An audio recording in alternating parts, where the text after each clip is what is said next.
Mais uma vez, a visão.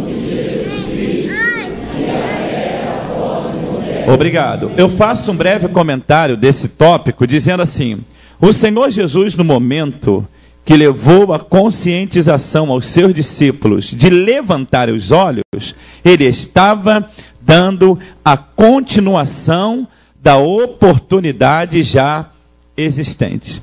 Quando eu estava preparando essa mensagem, João capítulo 4, eu estava pensando exatamente nisso, dando uma continuação da oportunidade já existente.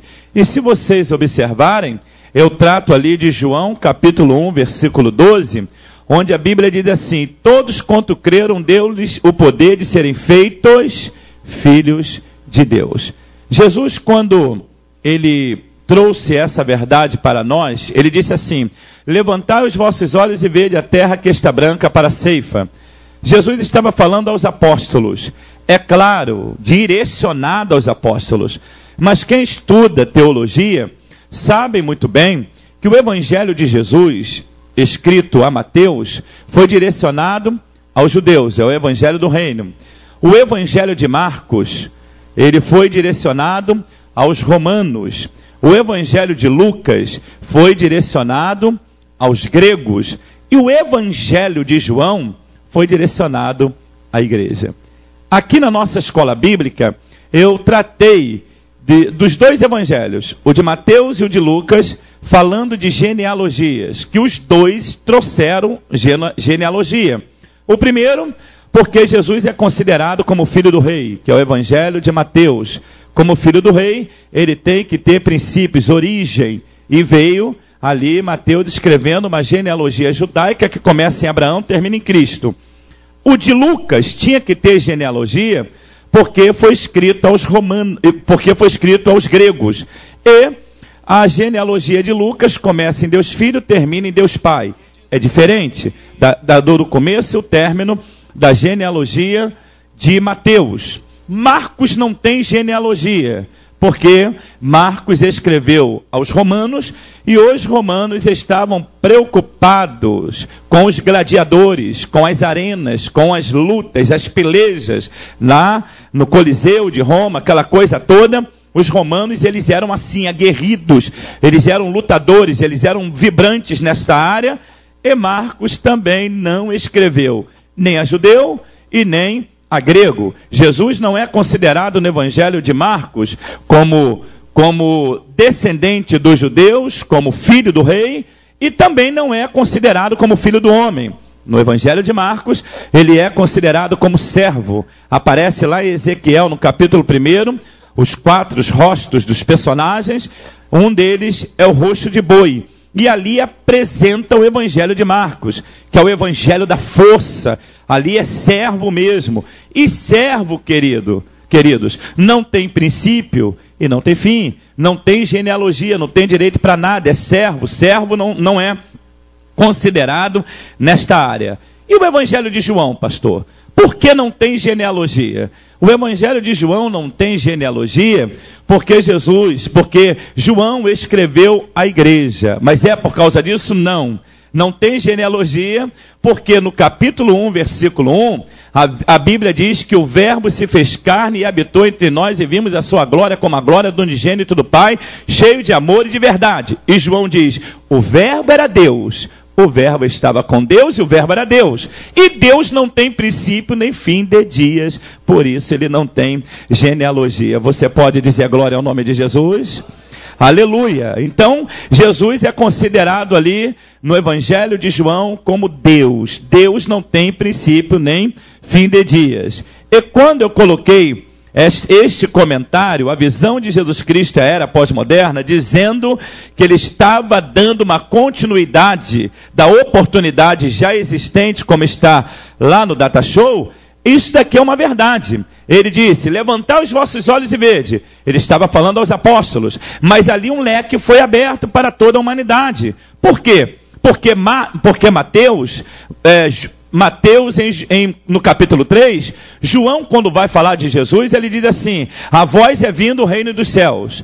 quando vem Jesus, Jesus prega da mesma forma que João e diz o seguinte: a vós é chegado o reino dos céus. E o que acontece? Mateus 4,17. A Bíblia diz que os judeus não aceitaram a mensagem de Jesus, rejeitaram a Jesus. Ao invés de Jesus voltar para o céu e não querer mais nada, se vocês observarem, conversando com a mulher samaritana aqui no texto, ele diz que a salvação veio para os judeus, ele estava direcionado aos judeus, mas os judeus não quiseram a Cristo. O que ele faz? Ele dá continuidade aquilo que ele veio fazer. É como dizer: os judeus não me querem? Os judeus não me aceitam? Não tem problema. Ele diz aqui, João capítulo 1, versículo 11, veio para o que era seu, e os seus não receberam. Aí ele abre esse leque maravilhoso e diz, no versículo 12, todos quanto creram, deu-lhes o poder de serem feitos filhos de Deus. Onde estão os filhos de Deus aqui nessa noite? Aleluia. Então, era uma oportunidade, aliás, ele estava dando a continuação da oportunidade. Por isso ele disse: levantai os vossos olhos. Ele não estava falando só para os judeus, ele estava falando para a igreja de todas as épocas. É por isso que Daniel Berg Gunnar Vingre, há 100 anos atrás, veio direcionado por Deus, lá dos Estados Unidos, da Suécia aos Estados Unidos, dos Estados Unidos a Belém, fundou a nossa denominação, e hoje nós estamos aqui exaltando, bendizendo, adorando, glorificando ao nome daquele que vive e reina para sempre. A igreja pode dizer aleluia? A minha mensagem está dividida em apenas quatro subtópicos aí. A visão de Jesus Cristo e a era pós-moderna. Eu digo assim, em primeiro lugar, para o homem, está ali, para o homem levantar os olhos, ele precisa entender que isso lhe custa toda a quebra de paradigmas já existentes. Como é isso, pastor Lauri? Capítulo 4, versículos 4 e 9. Eu fiz uma junção. Eu digo assim: passando por Samaria e vencendo a contenda. Nesta noite, eu vim falar de evangelismos e missões na igreja. Eu vim falar que nós devemos trabalhar, devemos produzir, devemos pregar, devemos difundir o evangelho, levar mais além o evangelho.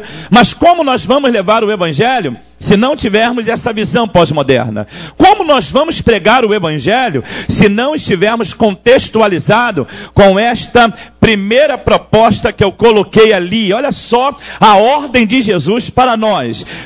Para o homem levantar os olhos, ele precisa entender que isso lhe custa toda a quebra de paradigmas já existentes. Aí eu vou entender o versículo 4 e o versículo 9. Sabe o que diz o versículo 4 de João 4? Ele diz assim, o texto diz: e era-lhe necessário passar por Samaria. Versículo 9, eu entendo o versículo 4, quando João ele diz que os samaritanos não se comunicavam com os judeus. Aí eu vou entender que havia contenda. Eu vou entender que havia desavença. Onde há contenda não há manifestação do Espírito Santo. Onde há contenda não há milagres. Onde há contenda Jesus não passa. Onde há contenda, aliás, Jesus não faz a obra. Jesus não realiza a obra. Por isso ele passou por Samaria. A Bíblia diz, eu mostrei, passando por Samaria e vencendo a contenda. Ao longo dos anos eu venho estudando este capítulo e me questiono, por que era-lhe necessário passar por Samaria? E hoje eu estou trazendo para os irmãos aquilo que Deus colocou em meu coração, passando por Samaria e vencendo a contenda. O texto diz, era-lhe necessário passar por Samaria. Aí lá no versículo 9 eu descubro que os samaritanos não se comunicavam com os judeus. Para eu fazer evangelismo e missões, para levar o evangelho mais além, eu tenho que quebrar os paradigmas. Jesus, quando estava ensinando, ele não estava ensinando só para aquele momento, não. Ele sabia que iria embora, iria deixar os discípulos doentes, iria deixar os discípulos cheios de anomalias, esquisitices. Não, vamos pregar só aos judeus, está tudo certo. A visão de Jesus é uma visão extraordinária.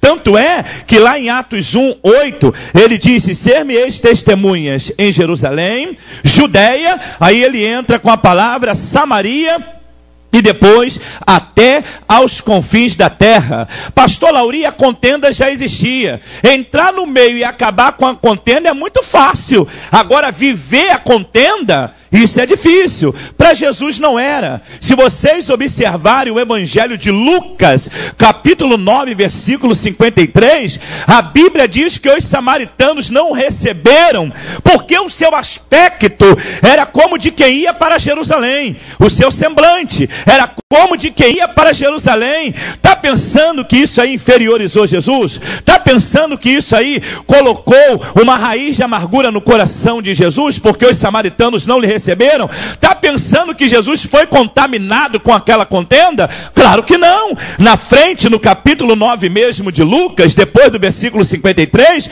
a Bíblia diz que João e Tiago, os filhos do trovão, filhos dos Boanerges, falaram assim: Senhor, quer que nós façamos igual Elias? Manda descer fogo do céu e acabe com todo mundo, acabe com os samaritanos. Jesus, que não era voltado para a contenda, olha para os seus discípulos e diz assim: de que espírito sois vós? Eu não vim para destruir as almas do homem, dos homens eu vim para salvá-los. Esse Jesus está conosco aqui nessa noite. Diga glória ao nome de Jesus de Nazaré. Fale junto comigo: em Jesus não habita contenda. Que coisa maravilhosa. Ele foi rejeitado pelos samaritanos, mas não foi injetada a contenda na sua alma. Por que, pastor Lauri? Ele não aceitou a contenda na sua alma, porque ele veio preparado. Vou usar uma linguagem de jovem aqui nesta noite. Ele veio vacinado contra a rejeição. Ele sabia que ele seria rejeitado. E aonde está isso na Bíblia? Há 712 anos antes dele nascer, o profeta tinha profetizado, Isaías 53, 3 e 4, que ele seria desprezado, ele seria rejeitado, ele seria o mais indigno entre os homens de dores, experimentados no trabalho, não fariam dele caso algum. Ele veio preparado para isso. Por isso que os judeus o rejeitaram. Está pensando que ele foi chorar, ele foi se entristecer? Quando os judeus lhe rejeitaram, ele usa o texto de João, capítulo 1, versículo 12. Eles não me querem? Não tem problema. Ele diz o seguinte, a Bíblia diz, João, capítulo 1, versículo 11, veio para o que era seu, os seus não receberam. Aí ele diz, todos quanto creram, deu-lhes poder de serem feitos filhos de Deus. Tinha sido rejeitado pelos judeus, agora ele é rejeitado pelos samaritanos. Pastor, mas ser rejeitado e a pessoa ser inferiorizada, tem que ter muito mais rejeição. Ah é? Ele foi rejeitado na cruz. Eles pediram, solta-nos Barrabás. Aí Lucas diz no capítulo 23, que Barrabás ainda diz, o que farei, aliás, que Pilatos diz, o que farei eu de Jesus chamado Cristo? A multidão que o havia rejeitado disse, crucificam, crucificam e crucificam. Lá na epígrafe, em cima de sua cabeça na cruz, estava escrito um título, versículo 38 de Lucas 23. Escrito um título em letras gregas, romanas e hebraicas. Este é o rei dos judeus. E o rei dos judeus estava sendo rejeitado. Foi rejeitado pelos judeus, rejeitado pelos samaritanos, sabia o que era contenda muito bem.